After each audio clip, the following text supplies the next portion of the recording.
তোমরা যারা ফেসবুকে পোস্টার প্রেজেন্টেশন করতে চাও আমাদের গ্রুপে জয়েন করতে পারো। ফেসবুকে ক্লাস 6 to 9 পোস্টার প্রেজেন্টেশন লিখে সার্চ করলেই আমাদের গ্রুপ পেয়ে যাবে। আমাদের এই গ্রুপে জয়েন হয়ে তোমার ক্লাসের সকল বিষয়ের পোস্টার অন্য সবার সাথে শেয়ার করতে পারবে।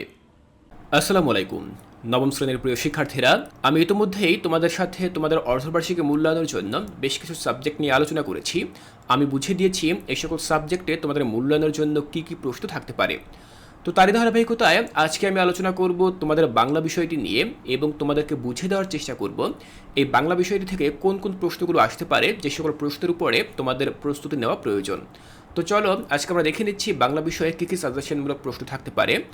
তো দেখো, আমাদের বিষয় হচ্ছে বাংলা এবং সিলেবাসে রয়েছে 1 থেকে 99 পৃষ্ঠা পর্যন্ত, অর্থাৎ আমরা প্রথম অধ্যায় থেকে চতুর্থ অধ্যায় পর্যন্ত এই 4টি অধ্যায় অর্ধবার্ষিকী মূল্যায়নের জন্য পড়ব এবং এই 4টি অধ্যায় থেকেই আমি গুরুত্বপূর্ণ প্রশ্নগুলো তোমাদের জন্য এখানে উল্লেখ করেছি।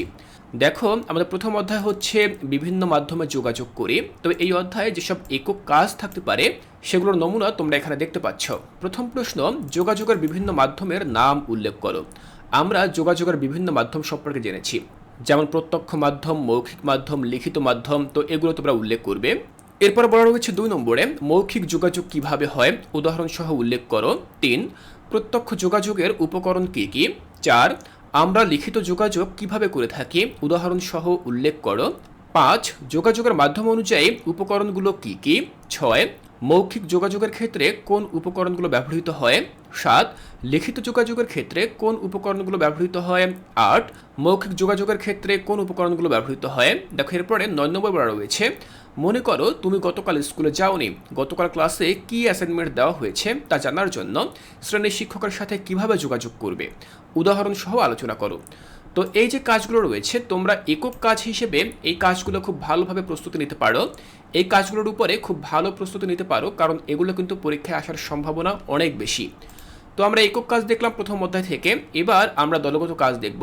দেখো, দলগত কাজে আমি লিখেছি, বিভিন্ন যোগাযোগ মাধ্যমের উদাহরণ সংগ্রহ করো এবং তাদের পার্থক্য নিয়ে দলে আলোচনা করবে। প্রাপ্ত তথ্য একটি পোস্টার পেপারে উপস্থাপন করবে। দেখো, এখানে একটি পোস্টার তৈরির কাজ রয়েছে। তোমরা যে সকল যোগাযোগ মাধ্যমের নাম জানো সেগুলো তোমরা উদাহরণ সহ উল্লেখ করবে এবং এখান থেকে যে সকল তথ্যগুলো তোমরা পাবে তোমরা কি করবে, সেটি একটি পোস্টার পেপারে উপস্থাপন করবে। এটি হচ্ছে দলগত কাজ। আরও একটি কাজ রয়েছে, স্কুলে পহেলা বৈশাখ উপলক্ষে সাংস্কৃতিক অনুষ্ঠান আয়োজনের জন্য দলগতভাবে প্রধান শিক্ষকের কাছে একটি চিঠি বা ইমেইল লেখো এবং তা শিক্ষকের কাছে জমা দাও। তো দেখো, এই হচ্ছে দ্বিতীয় কাজটি, দলগত কাজ। এই কাজটিও আমরা দলগতভাবে করব। তো এখানে যে সকল কাজগুলোর কথা বলা রয়েছে তোমরা অবশ্যই সেগুলোর উপরে খুব ভালো প্রস্তুতি নেবে, কারণ এগুলো থেকে প্রশ্ন আসার সম্ভাবনা অনেক রয়েছে। এরপরে চলো আমরা দ্বিতীয় অধ্যায় দেখি। দ্বিতীয় অধ্যায়ের নাম হচ্ছে প্রমিত ভাষা ব্যবহার করি। তো এখানে যে সকল একক কাজগুলো আমরা পাবো তার মধ্যে প্রথম কাজটি হচ্ছে, বাংলা বর্ণমালায় মৌলিক স্বরধ্বনি কয়টি ও কী কী। 2, বিভিন্ন স্বরধ্বনি উচ্চারণের নিয়ম আলোচনা করো। 3, নিচের আঞ্চলিক শব্দগুলোর প্রমিত রূপ ও প্রমিত উচ্চারণ লেখো। দেখো, এখানে বেশ কিছু শব্দ দেওয়া রয়েছে, যেমন কনে, আইসি, থালি, তালি, বাচে, তারপর রয়েছে করিছ, এরকম আরও বেশ কিছু শব্দ এখানে তোমরা এই ছকে দেখতে পাচ্ছ। তো এই শব্দগুলো হচ্ছে বর্তমানে আঞ্চলিক শব্দে রয়েছে। তোমরা কি করবে, সেগুলোর প্রমিত রূপ কি, একই সাথে প্রমিত উচ্চারণ কিভাবে করতে হয় তা তোমরা এভাবে লিখবে। হয়তো তোমাদেরকে এরকম ছক করে দেওয়া থাকতে পারে, অথবা তোমাদের নিজেদেরকেও খাতায় ছক তৈরি করতে হতে পারে। তো তোমরা যেভাবেই হোক এই প্রশ্নের উত্তরটি লিখবে। এরপরে দেখো, আমাদেরকে 3 নম্বরে বলা রয়েছে, নিচের আঞ্চলিক বাক্যগুলোর প্রমিত রূপ লেখো। দেখো, এখানে বেশ কিছু আঞ্চলিক বাক্য দেওয়া রয়েছে। আমরা এর আগে উপরের এই প্রশ্ন দেখেছিলাম বিভিন্ন আঞ্চলিক শব্দ, কিন্তু এখানে পূর্ণাঙ্গ বাক্য দেওয়া রয়েছে। তো সেই বাক্যের প্রমিত রূপ কি, সেই প্রমিত রূপগুলো তোমরা আবার এখানে ডান পাশে লিখবে। এরপর দেখো, এই অধ্যায় থেকে যে দলগত কাজ থাকতে পারে সেগুলো কি। দেখো, এখানে 1 নম্বর বলা রয়েছে, দলগত আলোচনার মাধ্যমে নিচের সাধু রীতির অনুচ্ছেদটি প্রমিত রূপে লেখো। দেখো, এখানে তোমরা একটি অনুচ্ছেদ দেখতে পাচ্ছ বা কোনো একটি লেখার বা কোনো একটি গল্পের অংশ বিশেষ দেখতে পাচ্ছ। তো এই লেখাটি কিন্তু রয়েছে সাধু রীতিতে। তো এই সাধু রীতির লেখাটিকে তোমাদেরকে কি করতে হবে, চলিত রীতিতে, অর্থাৎ আমরা যেই ভাষায় কথা বলি সেরকম চলিত রীতিতে তোমাদেরকে রূপান্তর করতে হবে। তো এটিও তোমরা করবে। এরপরে চলো আমরা তৃতীয় অধ্যায় চলে যাই। আমাদের তৃতীয় অধ্যায়ের নাম হচ্ছে রচনা পড়ে দৃষ্টিভঙ্গি বুঝি। তো এই অধ্যায়ে যে সকল একক কাজগুলো থাকবে সেগুলোর মধ্যে দেখো, প্রথমে প্রায়োগিক লেখা। তো আমরা ক নম্বরে দেখতে পাচ্ছি, প্রায়োগিক লেখা কাকে বলে, প্রায়োগিক লেখার প্রধান বৈশিষ্ট্য কী কী। তারপর খ নম্বর বলা রয়েছে কয়েকটি প্রায়োগিক লেখার উদাহরণ দাও, প্রায়োগিক রচনা লেখার সময় কোন বিষয়গুলো বিবেচনায় রাখতে হয়। তো এই প্রশ্নগুলো তোমরা কিন্তু খুব গুরুত্ব সহকারে পড়বে, বিশেষ করে প্রায়োগিক লেখা কাকে বলে, প্রায়োগিক লেখার প্রধান বৈশিষ্ট্য কী কী, এগুলো তোমরা জেনে যাবে। এরপর দেখো 2 নম্বরও ঠিক একই রকম প্রশ্ন করা হয়েছে, যেখানে বলা রয়েছে বিবরণমূলক রচনা কাকে বলে, বিবরণমূলক রচনার প্রধান বৈশিষ্ট্য কী কী, বিবরণমূলক রচনা লেখার সময় কোন বিষয়গুলো বিবেচনায় রাখতে হয়। তথ্যমূলক রচনা, যেখানে বলা রয়েছে কয়ে তথ্যমূলক রচনা কাকে বলে, তথ্যমূলক রচনার প্রধান বৈশিষ্ট্য কী।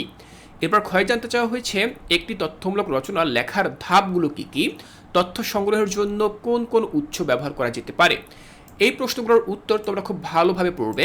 এরপর দেখো 4 বলা রয়েছে কল্পনা নির্ভর রচনা, যেখানে কয়ে বলা রয়েছে কল্পনা নির্ভর রচনা কাকে বলে, কল্পনা নির্ভর রচনার প্রধান বৈশিষ্ট্য কী, এগুলো তোমরা পড়বে। এরপরে ক্ষয় বলা রয়েছে কল্পনা নির্ভর রচনা লেখার সময় কোন বিষয়গুলো বিবেচনায় রাখতে হয়, এবং গ কল্পনা শক্তি ব্যবহার করে একটি ছোট গল্প তৈরি করো। তো এ ধরনের একক কাজ তোমাদেরকে দেওয়া হতে পারে, তোমরা অবশ্যই খুব ভালোভাবে এই প্রশ্নগুলো করে যাবে। এরপর দেখো এই অধ্যায় থেকে আমরা যে দলগত কাজ করতে পারি তা হচ্ছে কি, দেখো দলগত আলোচনার মাধ্যমে স্কুলে বিজ্ঞান মেলার বিষয়টির উপর একটি সংবাদ প্রতিবেদন তৈরি করো। তোমরা এই তৃতীয় অধ্যায়ে জেনেছো যে কিভাবে সংবাদ প্রতিবেদন তৈরি করতে হয়, আমি কিন্তু ক্লাস নিয়েও সেটি বুঝিয়ে দিয়েছিলাম তোমাদেরকে। তো যাই হোক, এখানে লেখা রয়েছে স্কুলে বিজ্ঞান মেলার বিষয়টির উপর একটি সংবাদ প্রতিবেদন তৈরি করতে হবে। তবে এখানে অন্য কোনো বিষয় দেওয়া হতে পারে, তাই তোমরা একাধিক বিষয়ের উপর প্রস্তুতি নেবে। 2 বলা রয়েছে তোমার এলাকায় মুক্তিযুদ্ধ বিষয়ের উপর বিভিন্ন উৎস থেকে তথ্য সংগ্রহ করো এবং পরে তা একত্রিত করে একটি তথ্যমূলক রচনা তৈরি করো। তো 2 নম্বরে এটি হচ্ছে একটি দলগত কাজ। 3 নম্বর বলা রয়েছে দলের সদস্যরা মিলে যে কোনো একটি বিষয়ের উপর কল্পনা নির্ভর রচনা তৈরি করো। তো আমরা এটিও করার চেষ্টা করব। আমরা তৃতীয় অধ্যায় থেকে এই সকল কাজগুলো দেখলাম। এবার আমরা চলে যাব চতুর্থ অধ্যায়ে। চতুর্থ অধ্যায়ের নাম হচ্ছে ব্যাকরণ মেনে লিখতে শিখি।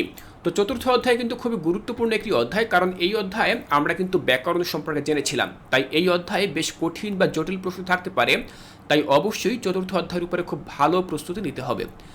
দেখো এখানে 1 নম্বর বলা রয়েছে নিচের বাক্যগুলোতে থাকা ক্রিয়ারূপ সংশোধন করো।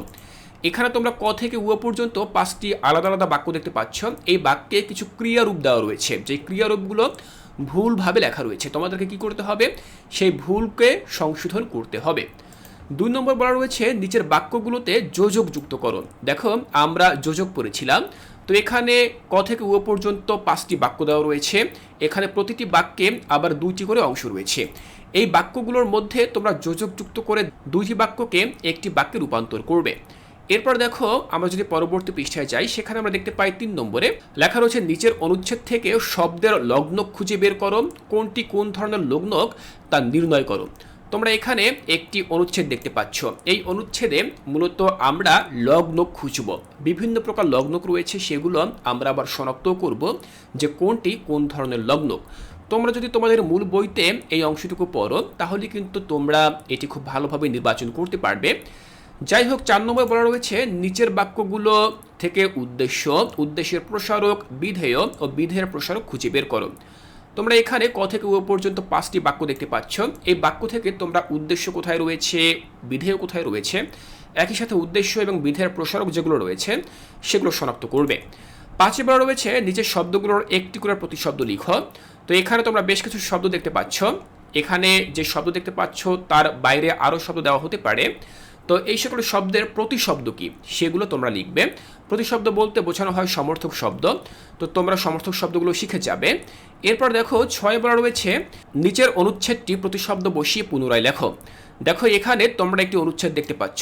এরকম কোন একটি অনুচ্ছেদ তোমাদেরকে দেওয়া হতে পারে এবং বলা হতে পারে এই অনুচ্ছেদ থেকে যেই সকল শব্দগুলো পরিবর্তন করা যায় সেই সকল শব্দগুলোর প্রতিশব্দ বসিয়ে তোমরা অনুচ্ছেদটিকে পুনরায় লেখো, তাহলে সেটি তোমরা খুব সহজে করে দেবে।